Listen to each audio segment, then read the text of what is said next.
time to roll up those joints, pack those bowls, and fire up those nails. Because you're listening to Blazin with Bobby Black. What's up, Stonerverse, and welcome to another edition of Blazin. I'm your host, Bobby Black. You know, nowadays, it's pretty easy to get a hold of killer weed here in the United States, with medical marijuana being legal in over half of the states of the Union, and adult recreational use being legal in 4 states and the District of Columbia. There's pretty much killer weed being grown all over the country. Even in the states where it's not legal, you know, there's still a black market. Basically, if you know where to look, you're getting some pretty good weed. Most of the people growing weed nowadays who know what they're doing are growing juicier, tastier, fatter nugs than ever, and they're pretty accessible. But you know, back in the 60s and 70s, it wasn't that easy to get a hold of good weed. In fact, good weed was extremely hard to find, and the only way that anyone got a hold of decent weed in the United States was thanks to smugglers. Smugglers were the OGs of the pot movement. These were guys and gals who were willing to risk everything, their lives, their freedom, to smuggle in tons and bales and blocks of weed from Mexico and South America by plane, by boat, any way they could, really, so that they could make money and so that people who wanted good smoke could have it. You know, the founder of High Times, Tom Forcade, was one of the most infamous smugglers in the country. And he actually used smuggling money to create High Times. But there were lots of other smugglers, some of whom operated on a bigger scale and were even more notorious. My guest today is arguably the most notorious pot smuggler in U.S. history, and also the longest-serving pot prisoner in U.S. history. If you've ever seen the documentary Square Grouper, you might have heard this gentleman's name. His name is Robert Platshorn. Robert, thanks for joining us today. Always a pleasure to join you, Bobby. So let me give the listeners a little background on you. You and your partner, Robert Meinster, were some of the biggest pot smugglers back in the 70s. You Reputed. You guys were... I wish we were, because then I wouldn't have come out of prison broke. But we were certainly reputed to be. I mean, they said we did as much as 3 million pounds, which is very flattering today, but back then it was scary. Sure. I mean, they said, I think the figure I had seen online was 500 tons, $1.4 million was the figure they threw out when you guys were busted by the DEA and the FBI. Yeah, and then they kept upping it. And the last figure they used in court was 3 million pounds. And I was just astounded that they could even say anything like that. Wow, that does sound like a lot. Yeah, quite a bit. But they used to say anything back then. So you guys... Now they're a little more careful. Yeah. So you guys were busted by the DEA/FBI. I guess it was like a joint operation in 1978. Is that right? Yeah, I think it was late 78. And they dubbed you guys the Black Tuna Gang. Now, explain to the listeners a little about where that term came from. The first time I saw it was on the door of the DEA evidence room when I went there with my attorney to inspect the evidence. And it said Black Tuna War Room. And I didn't even know anybody had declared war. But they had a big picture of me with a bluefin tuna that was 650 pounds. I had caught it in a tournament. They, not knowing the difference, decided it was a blackfin tuna because it looks dark. And they dubbed us the Black Tuna Gang. They actually swiped the picture by burglarizing our office, which is where a lot of the evidence came from. Back in those days, they were wide open. They burglarized all our homes. They left poop on the cocktail tables. I mean, it was really a wild, nasty era. Oh, man. Tell me a little about, before you got caught, tell me a little about some of what you guys did, like your operation and runs you guys did. We brought everything out of the Santa Marta area, the near coast, and we were willing to pay a good price over there for the top end weed. And we were after Santa Marta Gold, which was more a legend than a reality because there hadn't been that much brought into the country. There was a limited amount grown around Santa Marta because it's a built-up area. But there are farms up in the hills above Santa Marta that grew this really fabulous, legendary, delicious, sticky, gorgeous gold pot. It eventually became the mother strain for most of the good sativa hybrids and almost all of the medical strains because it was such a rich strain. FYI, it was about 40% seed weight. It had these big, juicy seeds inside. I know today most people have never even seen a seed, whereas back then it was part of the ceremony to sit there and clean out the seeds on a shoebox lid. Today kids have no idea what it means to walk around with one of those little brown holes in your shirt or in your pants that the cops used to be able to spot because you couldn't get all the seeds, and some of the little ones would stay in the joint, and when the heat hit it, it would go pop and land somewhere on you and instantly burn a little brown hole. And the cops could spot those, and they know who the heads were. Things have changed in every way, but the first smuggle we did, which is the first chapter of my book, Black Tuna Diaries, was at DC-3. The object was to bring in 5,000 pounds, and at the last minute, the head pilot had reservations, and I ended up flying the 3 in. I had never flown anything bigger than the small Cessna, but it was fun learning while I go. And we did a few plane loads, some small ones, 1,400 pounds, 1,200 pounds. And then we got in boats. And we would meet a Colombian trawler somewhere on the eastern side of the Bahamas, load up a couple of beautiful sports fishermen boats that today would be like $1 million boat. Back then, they were only $250,000 or $500,000 boats, but the kind of boats that people use for sport fishing. And we put anywhere from 12 to 15,000 pounds in each boat. So our big loads were really only 30,000 pounds, not 300,000 pounds, as legend would have it. Every single smuggle is actually added up in the book. Everyone's mentioned and how much we brought in. And people who read it know what we really did as opposed to what we were supposed to have done. But it was great pot. Back in the day, you could buy Colombian mountain pot, which was good. I mean, Colombian regs in Colombia for $12 to maybe $25 a pound. We were willing to pay $55, $60 a pound for the good Santa Marta Gold.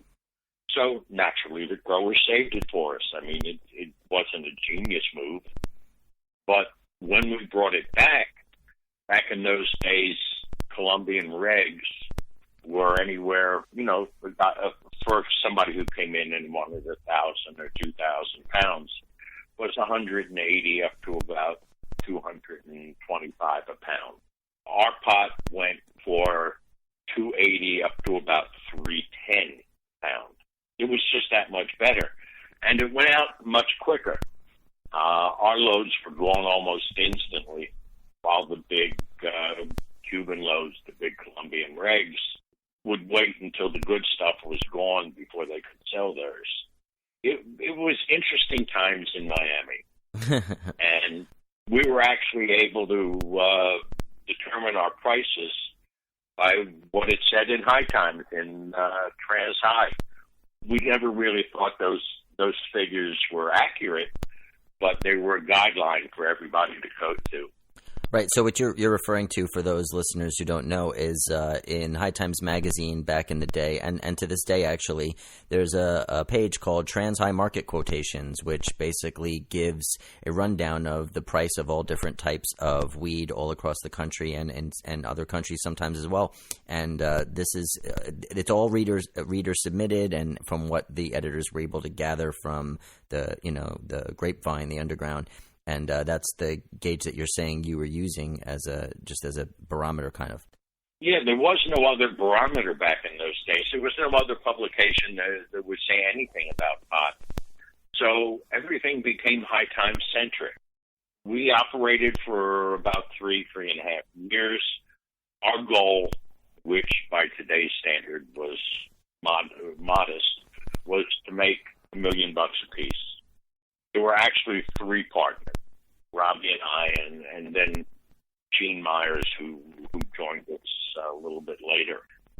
And we made what we set out to, and we were retired for 1.5 years when we got indicted.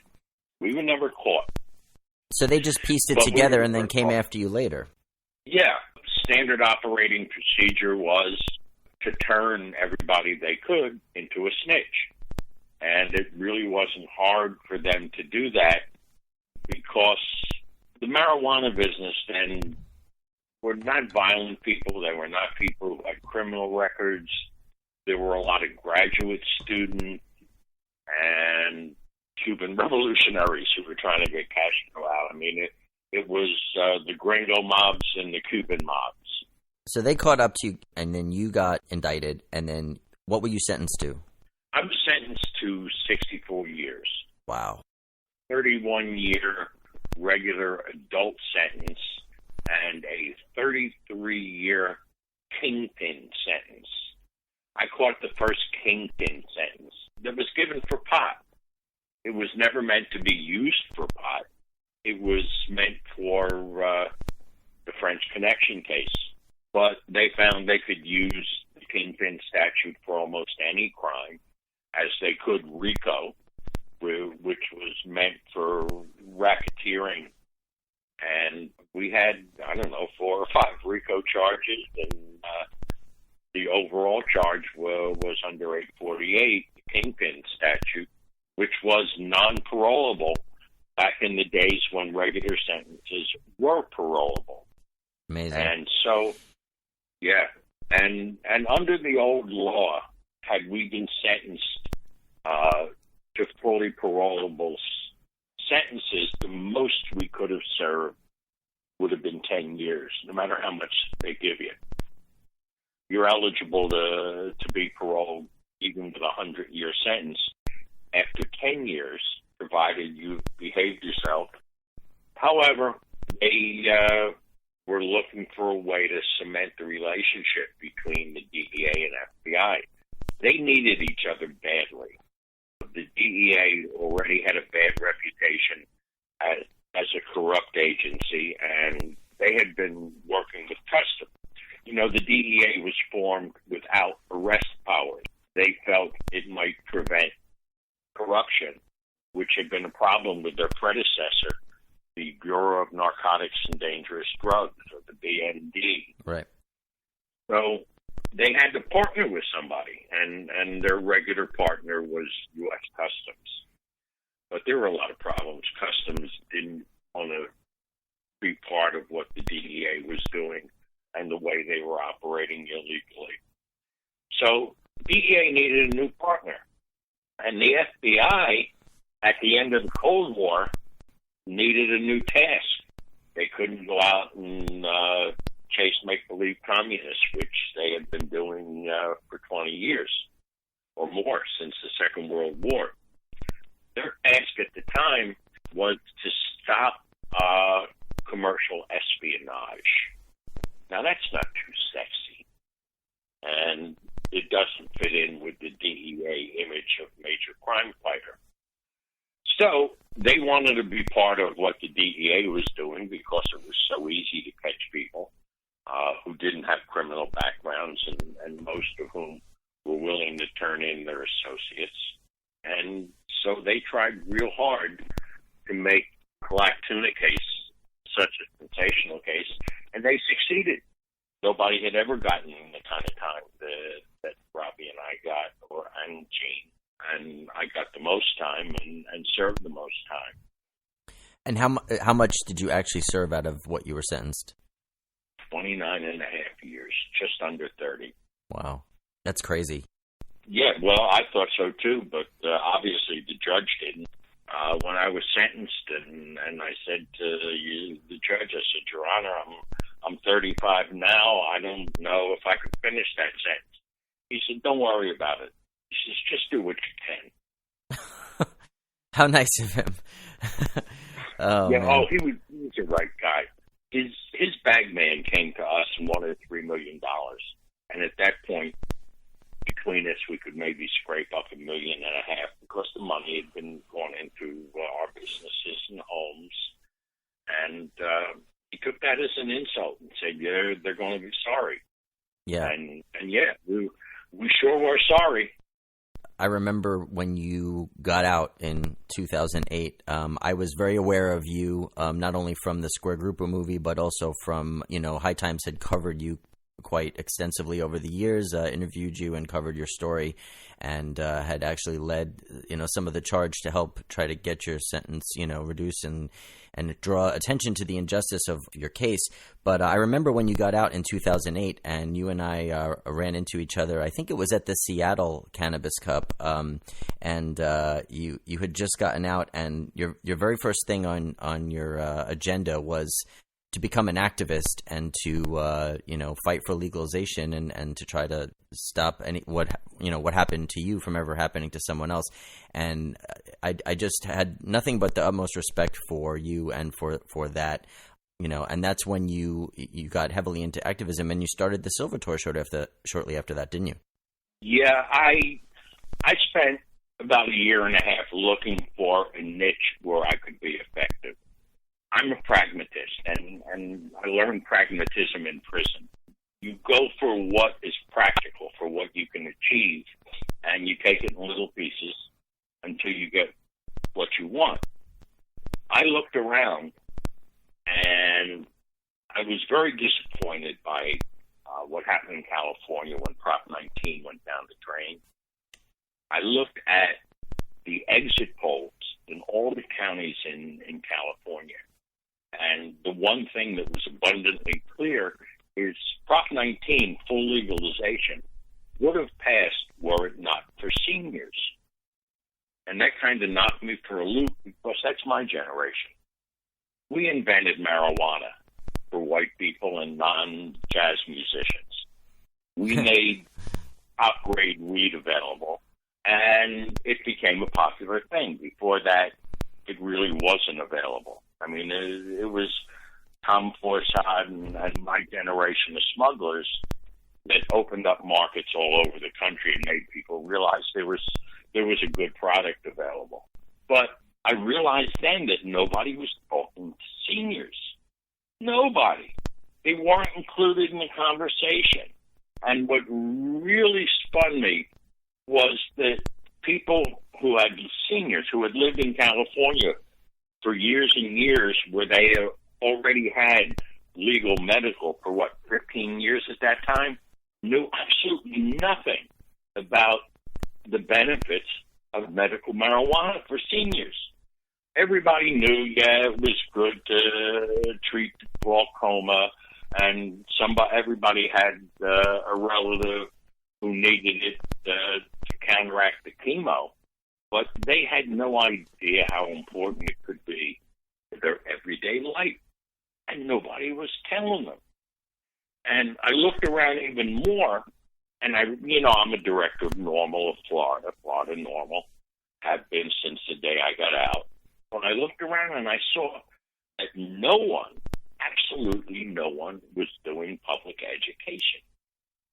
Nobody was using mass media that went beyond the activist community or the pot smoking community to educate other people.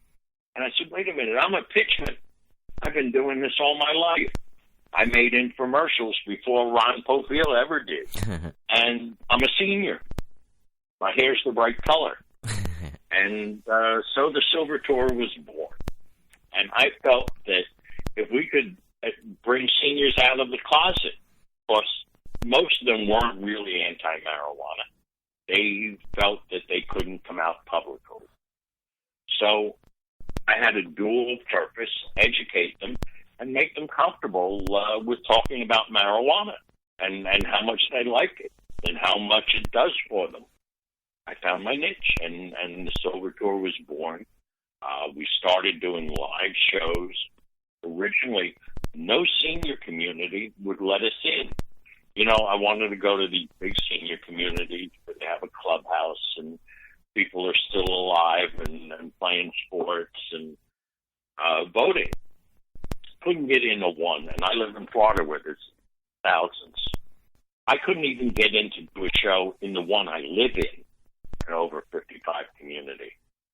And I remember that Reform Judaism had medical marijuana as part of their platform, but they never had a Platshorn to talk with them. They had a platform, but not a Platshorn. So I gave them a Platshorn, and they were thrilled. I got calls from one rabbi after another. I picked the biggest, juiciest synagogues and put on live shows with the doctor, with the nurse, with patients, with an attorney to tell them how to change the law. And the secret ingredient, a free buffet. You want to put butts in seats, senior butts? A little free buffet ain't such a bad idea. It cost me about $1,500 a piece to put on these shows. I got the money from donors, and I think they got a hell of a return. The first show I did, Wall Street Journal shows up, and they interview people going in. Why are you here? You know, this is about marijuana. Well, my grandson sent me, or I came for the free buffet. Occasionally somebody would actually say they were curious. And then they interviewed them going out. And this video is still up on the Wall Street Journal website. Going out, people were angry. They wanted to know, I'm an adult. Why can't I make up my own mind? Why can't I get this medicine? I believe what these doctors just told me. They were really upset. Well, what a great piece of video and what a great story it made on the front page of the Wall Street Journal. And the next time it was CNN Money. They end up doing a special that's shown coast to coast. Hell of a return for a $1,500 show. And then, of course, you know, it was the Daily Show. And all of a sudden, all these senior communities who wouldn't let us in are calling us to come in. Why? Because their members, their people who live there, all of a sudden are telling them, hey, we heard about this show in the synagogue, and we read about it in the newspaper. How about bringing in this show? We want to see it. So that crashed open the doors. And then when my parole officer came down on me and said I couldn't travel anymore, I put the show on TV as a video. Should Grandma smoke pot? And we ran it like an infomercial in a dozen different states on 20 different stations, hundreds of times. And now seniors are really out of the closet, Bobby. You see them everywhere. They're an important part of the movement. And that wasn't true when I got out of prison. That's definitely true. You know, when a politician sees seniors, he knows they vote their interests pretty much in a group. And they know that seniors always vote. In a by-election, they're almost the entire vote. Politicians, no matter how much money they have coming in to support them, can't get elected without the senior vote. In most places, certainly Florida, California, Arizona, any place with a large aging population, which is almost every place. And so they are afraid of seniors. You know, the Silver Tour took 150 seniors from the Northeast Corridor to Washington to lobby the House of Representatives. They'd never seen seniors asking for pot before. We lobbied 400 offices. People on canes and walkers and vets with all of their medals. first time they ever saw what they regard as voters grown up, demanding safe legal access. And a couple of months later, there was the first Holder memo. I'm sure there were a lot of other people pushing for it, but I think we put on the demonstration. And at the reception afterwards, we had a whole lot of senators and congressmen down there, and I think they got the message. And they already knew things had to start changing. I give the Obama administration an awful lot of credit for being the first administration with the nuts to start taking it off the forbidden list. The Holder memo, the second memo, to a guy like me who was in prison for 30 years for pot, that's a really big deal when no other politician or president really held out any hope whatsoever. You knew whoever got in was still going to come down on cannabis the way their predecessor had and was afraid. So I knew during the second term some good things were going to happen. And you can imagine what it means to somebody like me when a president said, I want everybody with a nonviolent drug offense to apply for a sentence commutation. Yeah. You know how incredible that is?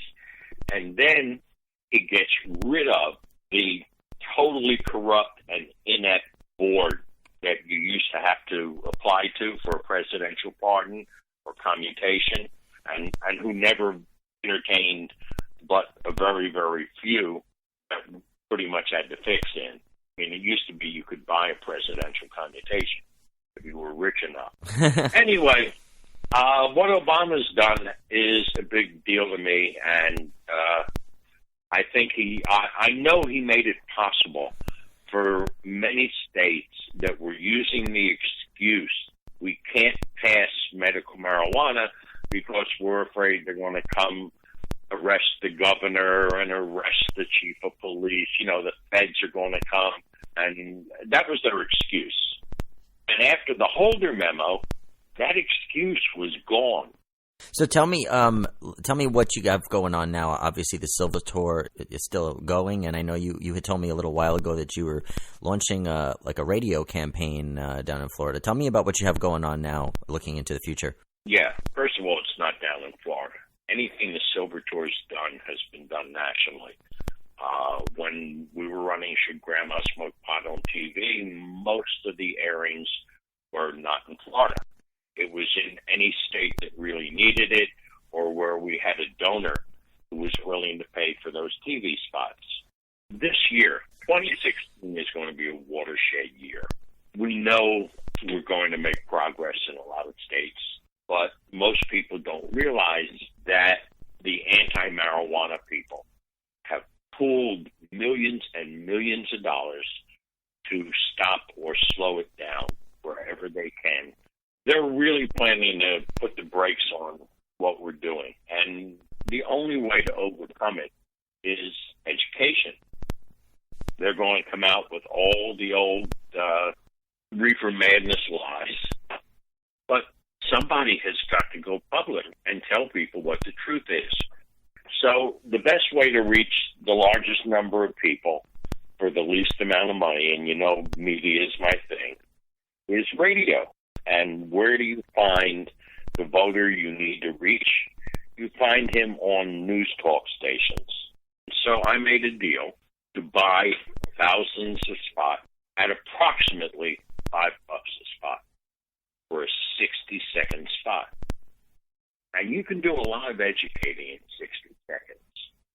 Now think, who else is using mass media to try and overcome that so that 2016 is the year that we can say it's no longer federally prohibited? It's only the Silver Tour. Who else is using mass media? And why not? It's really an easy job to educate the public.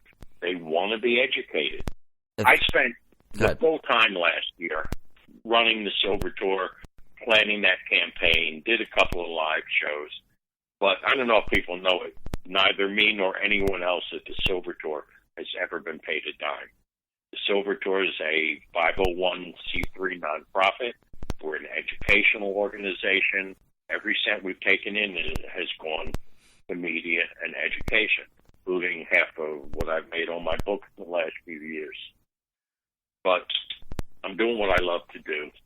We're making progress, and it feels good. And I don't look back on the 30 years in prison except to tell stories. Yeah. So if people want to get more involved with the Silver Tour or any other things that you're working on, or if they want to just learn more about you and your story, your history, where could they go? What websites, what social media can they find you at? thesilvertour.org. But anybody who does a web search on my name, Robert Platshorn, will find virtually hundreds of articles and videos and movies and all sorts of stuff. Well, thank you so much, Robert, for taking time to talk to us today. For those of you out there that are interested, the Black Tuna Diaries, you can find that online. That's Robert's book. And you can find him, like he said, at thesilvertour.org. And he's on Facebook and Twitter and all that great stuff. And don't forget the new book, Greed and Evil, the story of the anti-marijuana people. And where can they find the new book? Anywhere, Amazon? Greedandevil.com. Oh, greedandevil.com. Well, there you go. Yes, both books are there. All right. Well, thanks so much, Robert. And again, Happy New Year to you. And to you, it's been a pleasure. Thank you for having me on.